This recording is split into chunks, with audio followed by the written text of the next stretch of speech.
ஐயா இந்த விண்ணப்ப ஜபம் எழுதி வைக்கும்போது அந்தந்த வருஷத்துல என்னன்னா நாங்கள் எதுக்காக ஜபம் பண்றோமோ அந்தந்த வருஷத்துக்கு அந்த விண்ணப்ப ஜபத்தை கேட்டு அந்த விண்ணப்பத்தை நிறைவேற்றிருக்காங்க.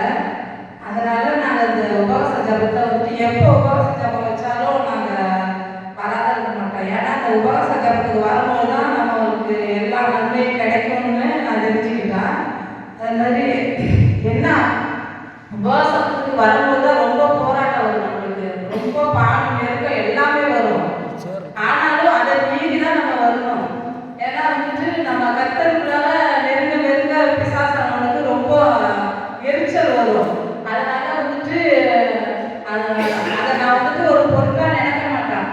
அப்பதான் நான் வைராக்கியமா அந்த உபவாச ஜபத்துல கலந்துப்பேன்.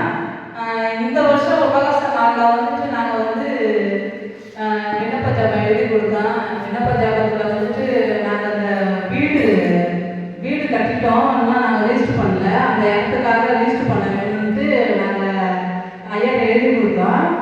அந்த வீட்டுக்காரவங்க நான் ஒரு டைம் நான் கேட்கும்போது என்கிட்ட ரொம்ப கோபமாக பேசினாங்க.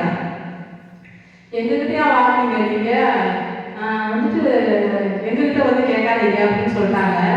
சரின்ட்டு இவங்க எப்போ இவங்க ரிஜிஸ்டர் பண்ணணும், நீங்கள் எப்போ வேணாலும் பண்ணி கொடுங்க அப்படின்ட்டு நான் பொறுமையாக போயிட்டேன். ஆனாலும் இந்த உபவாச நாளில் எங்களை கூப்பிட்டு பட்டாவை எடுத்துட்டு கொடுங்க, உங்களுக்கு நான் ரிஜிஸ்டர் பண்ணி கொடுக்குறேன் அப்படின்னு சொல்லி பட்டாவை வாங்கியிருக்கிறாங்க. எப்போ ரிஜிஸ்டர் பண்ணி கொடுக்க போகிறாங்கன்னு தெரியல. கர்த்தர் தான் என்ன செய்யணும், கர்த்தர் தான் அவங்களோட பேசணும். நிறையா அற்புதம் செஞ்சுருக்கிறாங்க, சொல்லி முடியாத அற்புதங்களை செஞ்சுருக்கிறாங்க ஏசப்பா.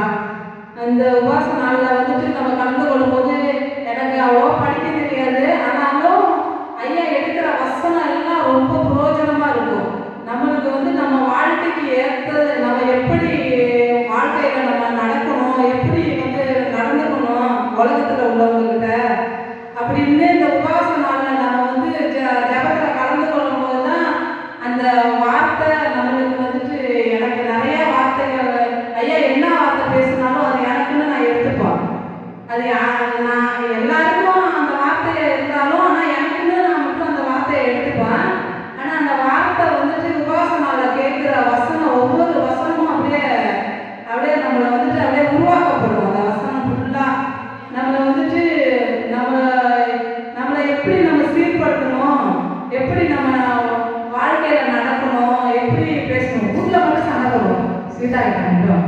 ஆனால் தெருவில் உள்ளவங்களாம் நான் வச்சுக்க மாட்டேன். ஏன்னா நம்ம கிறிஸ்து நம்ம எசப்பா பிள்ளைங்கன்ட்டு அவங்களுக்கு நம்ம அவங்களுக்கு ஒரு எடுத்துக்காட்டாக இருக்கணும்னு நினைப்பேன். ஏன்னா நம்ம கேட்குற வசனத்தை படி நம்ம நடக்கணும். ஏசப்பாவுக்கு பிரியமாக